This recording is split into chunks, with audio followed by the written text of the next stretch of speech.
Olá, tudo bem com você? O CNT Notícias está no ar e a gente confere agora os destaques desta edição. Por que a barriga de chope pode ser tão perigosa para a saúde do coração? Pesquisas indicam que excesso de gordura abdominal pode espessar o músculo cardíaco, mesmo em pessoas sem doença cardiovascular. E ainda, mais de 1.500 artistas se reúnem em apresentações para manter a tradição do folclore no estado do Paraná. Essas e outras informações agora no CNT Notícias.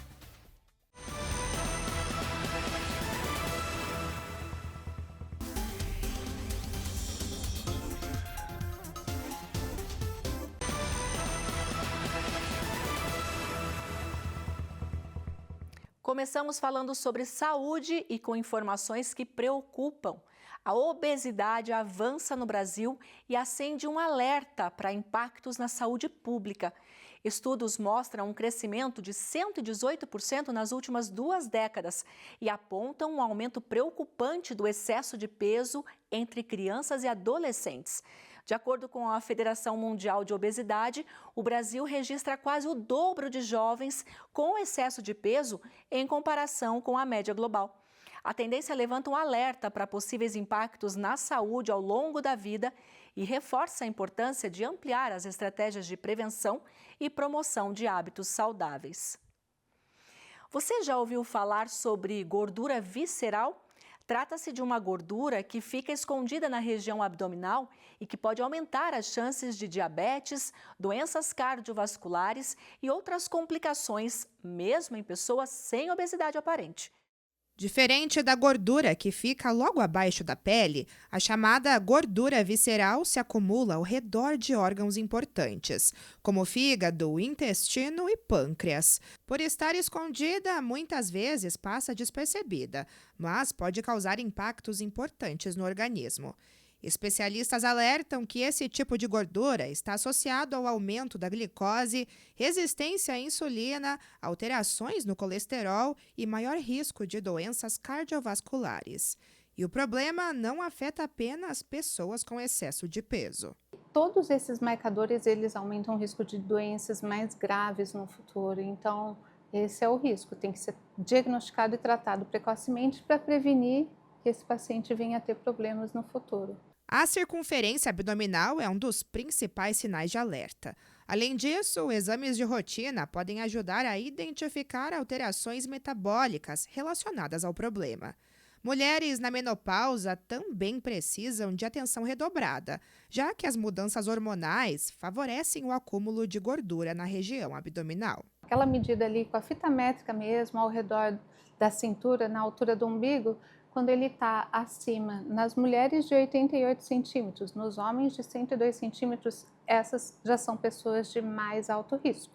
Além disso, em geral, essas pessoas elas têm menos acúmulo de gordura nas pernas, que é a gordura mais, digamos, benigna, aquela subcutânea que eu mencionei, e as alterações dos exames que eu mencionei. A glicemia de jejum alterada, a hipertensão arterial e aquela alteração dos níveis de lipídios do sangue. A dona de casa, Fabiana Cesário, descobriu a gordura visceral durante o acompanhamento para diabetes. Desde então, ela precisou mudar os hábitos, principalmente relacionados à alimentação. Primeiramente, eu mudei a alimentação, que foi muito importante. E depois, o exercício físico me melhorou muito. Eu troco o carboidrato, ele é o vilão de tudo, né? Pão, bolo, coisa que a gente gosta muito, mas porém faz muito mal, né? Refrigerante, açúcar, doce. Então assim, a gente troca, começa a fazer essa troca. Dói, mas precisa fazer. Um ponto que merece atenção é a questão genética. Segundo especialistas, o histórico familiar pode influenciar o acúmulo de gordura visceral. Se as pessoas na sua família já têm problemas de coração ou problemas relacionados a essa parte dos lipídios, essa questão da gordura abdominal muito típica ali na cintura, desde cedo, vale a pena buscar um médico e ver isso com cautela. A boa notícia é que a prevenção está ao alcance de todos. Alimentação equilibrada, prática regular de atividade física, sono de qualidade e acompanhamento médico são as principais formas para reduzir a gordura visceral e evitar complicações. Depois do intervalo, você vai saber como a Bahia se tornou uma das economias industriais mais fortes do nosso país. A gente volta daqui a pouquinho.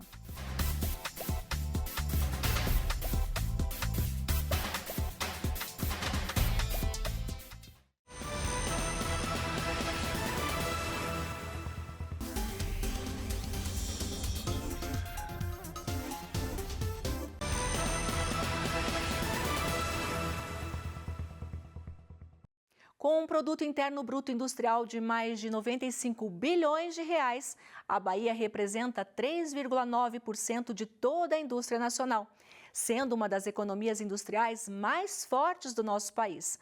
Embora pareça animador, essa notícia contrasta com o desempenho da indústria brasileira, que ficou abaixo das projeções. Confira os dados levantados pela Confederação Nacional do Setor Industrial. Entre as mais de 270 empresas ouvidas pela Confederação Nacional da Indústria em maio, 51,7% afirmaram que o desempenho no primeiro quadrimestre ficou abaixo das projeções feitas no fim do ano passado. Mais de 57% dos entrevistados disseram que a demanda doméstica ficou abaixo do esperado. Além disso, 53,2% apontaram queda nas encomendas frente ao que projetavam. Quase 74% afirmaram que as condições da economia influenciaram negativamente o desempenho dos negócios no começo do ano. A maior parte das empresas atribuiu grande parte desse desempenho no primeiro quadrimestre de 2026 à situação macroeconômica, né, ao contexto macroeconômico no qual ela se insere. Muitas empresas mencionaram as questões relativas a aumento de custos, a dificuldades relacionadas à contratação, mão de obra qualificada, e principalmente houve muitas menções ao alto patamar de endividamento, seja das empresas, seja dos consumidores. No grupo que conseguiu manter ou avançar a atividade no início do ano, 12% destacaram os ganhos de produtividade com automação e avanços tecnológicos. Mas para 65,8% das indústrias, não houve avanço ou sustentação nos primeiros 4 meses. Uma cautela que mira o futuro. 37,4% acham cedo para avaliar o restante do ano. Essa percepção contrasta com os indicadores medidos pelo IBGE. A pesquisa industrial mensal mostra que a indústria vinha numa sequência positiva, impulsionada justamente por setores como extrativo e refino de petróleo. Mas o balanço mais recente do Instituto, divulgado hoje, acendeu uma luz amarela. Em maio, a produção industrial variou negativamente 0,2% frente a abril. O primeiro resultado negativo da produção industrial em 18 meses. Na comparação com o igual mês do ano anterior, a produção industrial registrou variação positiva de 0,2% em maio de 2026, terceira taxa positiva consecutiva, mas a menos intensa desta sequência. Contudo, no índice desse mês não se observa predomínio de resultados positivos entre as atividades industriais pesquisadas, uma vez que 17 das 25 apontaram recuo na produção. Vale destacar que o resultado deste mês foi influenciado não só pelo efeito calendário, já que maio deste ano teve um dia útil a menos que igual mês do ano anterior, mas também por uma base de comparação mais elevada, dado que o setor industrial cresceu 3,4% em maio de 2025. No detalhe das atividades em maio, o recuo foi puxado justamente por esses setores, derivados de petróleo, biocombustíveis e indústrias extrativas, que vinham desses 5 meses de expansão e caíram com a menor produção de itens como álcool etílico, derivados e minério de ferro. Na outra ponta, 16 das 25 atividades pesquisadas pelo IBGE subiram, com destaque para produtos farmoquímicos e farmacêuticos e setor automotivo. Já o acumulado de janeiro a maio avançou 1,4%. O setor opera 4,5% acima do patamar pré-pandemia. Música, dança, trajes típicos e arte folclórica. Curitiba recebe mais um festival que celebra a cultura, a tradição e a diversidade que fazem parte da história do Paraná.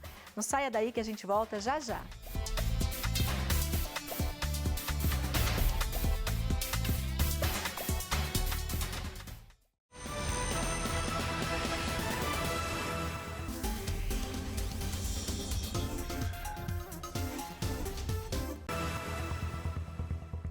Começou em Curitiba mais uma edição do Festival Folclórico e de Etnias do Paraná.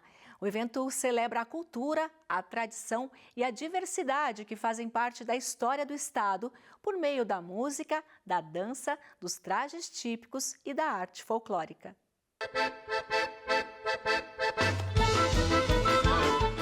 Músicas, danças, trajes típicos e mais de 1.500 artistas representando a arte folclórica. Já começou o Festival de Folclore de Etnias do Paraná de 2026, celebrando a herança e as tradições culturais dos imigrantes que formaram a identidade do estado. O Festival Folclórico de Etnias do Paraná chega à sua edição de número 64. Trata-se do maior festival folclórico do Brasil, o mais longevo de todos e que reúne milhares de integrantes dos grupos folclóricos aqui do Paraná. O evento reúne 16 grupos folclóricos, representando 13 etnias, em um festival que já soma 64 anos de história. Começou a ser realizado no ano de 1958, mas em 1974 os grupos folclóricos se uniram e montaram a Entepar, a Associação Interétnica do Paraná, e desde então estão mantendo a tradição viva. Temos esse ano muitos grupos fazendo aniversário, como por exemplo o grupo ítalo-brasileiro Santa Felicidade, que completa 40 anos esse ano e se apresenta no dia 11 de julho.